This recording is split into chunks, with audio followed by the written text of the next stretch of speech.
Grand Theft Auto 6 is probably the most anticipated video game ever made. People have waited over a decade. At this point, Rockstar could ship it on a USB stick taped to a brick and still break every sales record on Earth. So I want to walk you through the physical edition. $80. Comes in a real box. You can hold it. You drive to the store. You wait in line. You buy the box. You bring it home. You peel off the shrink wrap. You open it up. And inside is a little card with a code on it that you type into your console to download the game off the internet. So you drove to a store to acquire the privilege of downloading something you could have downloaded from your couch in your underwear. And honestly, that's the small story today. 4 days before that dropped, Sony announced something much bigger. And once you see all of it lined up in a row, it stops being funny and starts being a strategy. Let's get into it. I'm Theo. Welcome to Works as Intended. Episode 1. You don't own anything anymore.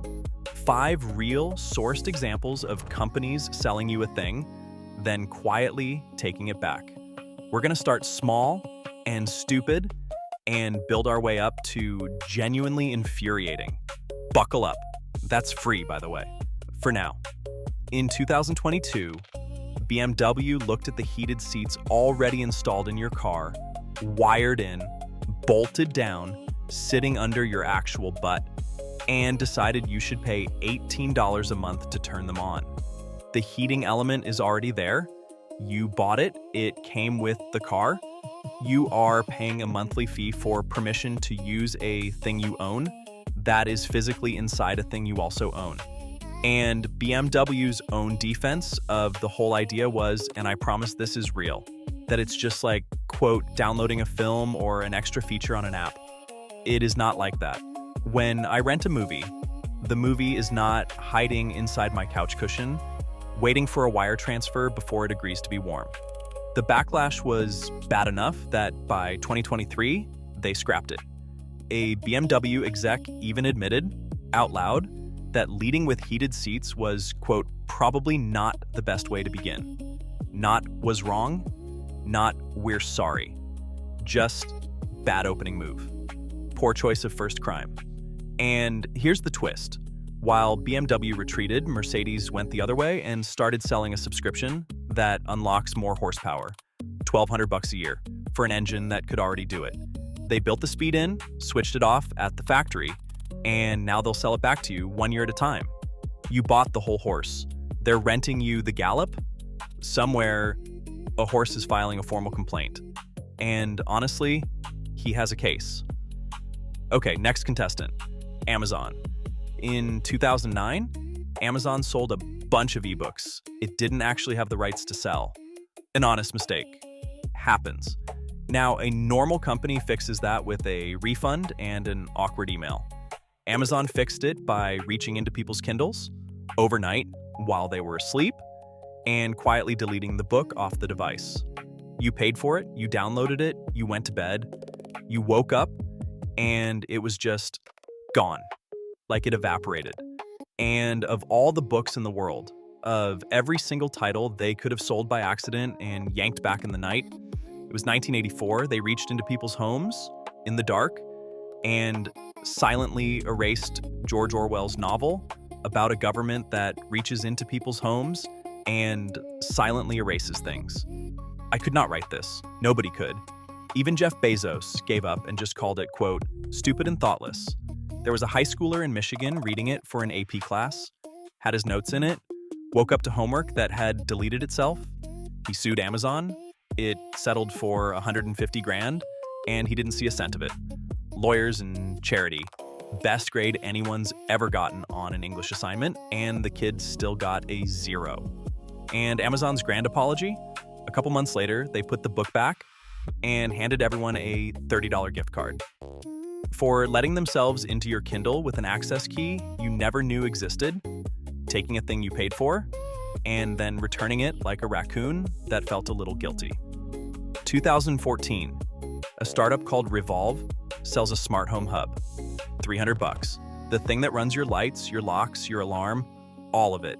And they sold it with a lifetime subscription. Lifetime, in writing, on the box. Then Google bought them, and 18 months later, Google flipped the switch off. Not a downgrade, not reduced support, off, bricked, every single unit, everywhere, dead on the same day. Turns out lifetime was doing a lot of quiet work in that sentence. It didn't mean your lifetime, it meant the product's lifetime. And Google got to decide when that was. Surprise, it was a Tuesday. The guy who blew the whistle on this wrote it up himself, and I need you to hear his exact words because I refuse to paraphrase them. He said that the day it shut off, a container of hummus would be, quote, infinitely more useful than the Revolve hub. He is right. The hummus has a lifespan measured in weeks, and it never once needed a firmware update.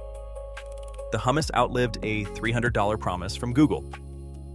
All right, comedy's over for a minute. This one's actually serious, and it's the one that should make you the maddest.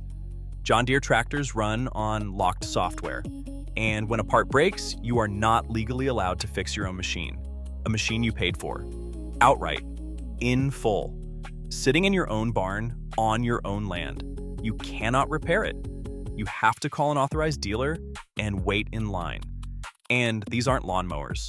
One John Deere combine, the S760, has 125 separate computer sensors in it, 125 little tripwires, any one of which can throw a code and freeze the whole machine right in the middle of harvest.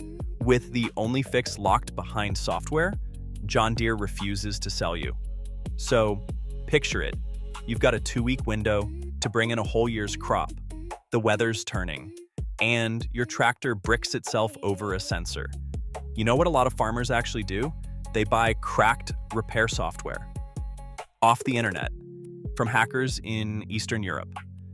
Because pirating the fix from a stranger overseas is genuinely faster and cheaper than waiting on the dealer. That's where we are.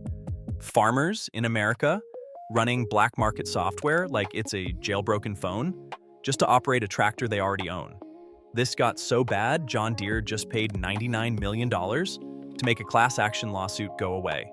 The FTC sued them separately and just settled, forcing John Deere to open up repair access for the next 10 years. And the total cost of repair lockdowns like this, researchers put it north of $4 billion a year, pulled straight out of farmers' pockets. Nobody tripped into this. Somebody drew it up. Which brings us all the way back around to that GTA box with nothing in it. Because 4 days before the GTA thing, Sony made it official. Starting January 2028, PlayStation stops making physical game discs. Full stop. Forever. Every new game after that, digital only, for the entire rest of the platform's life. And tucked quietly into the same announcement, so you wouldn't make a big deal of it, they're also shutting down the stores for the PS3 and the Vita, so the digital games you already bought on those, the store where you'd re-download them, is closing too. They're removing the disc and the shelf you'd keep the backup on, nice and tidy. Sony's official explanation, straight off their own blog, is that this is a, quote, natural direction to align with how our community prefers to access games. Let me translate that from corporate. Our community prefers this means we ran a survey, and not enough of you got angry enough to matter. That's it. That's the whole reason. You didn't yell loud enough, so now it's a preference. But here's the kicker. The actual funniest number in this entire video. Physical game sales in the US went up last year. Up. First increase since 2009, mostly thanks to the Switch 2, but still, people are buying discs again, and that is the exact moment Sony picked to set the disc on fire and walk away from it. Oh, and if you're wondering what you get instead of owning something, pre-order GTA 6 digitally, and they'll toss in a free month of GTA Plus, which includes $500,000 deposited into your video game bank account. So let's total it up. They took the disc, they took the resale, they took the shelf, and in exchange, they gave you $500,000. In money that isn't real. Not a bug, not a mistake. This works as intended. 5 stories, a car, a book, a smart home, a tractor, and an entire console. Completely different companies, completely different products. But listen to the language every single time someone calls it out. Nobody ever says, "We messed up." Nobody ever calls it a bug. It's always a decision, a strategy, a natural direction, words picked by people who already did the math and bet that you'd be furious for about a week and then just pay it. And the really uncomfortable part, most of the time, they win that bet. So that's what this channel is for. The stories that are too ridiculous to make up, told exactly like what they are. I'm Theo. Welcome to Works as Intended.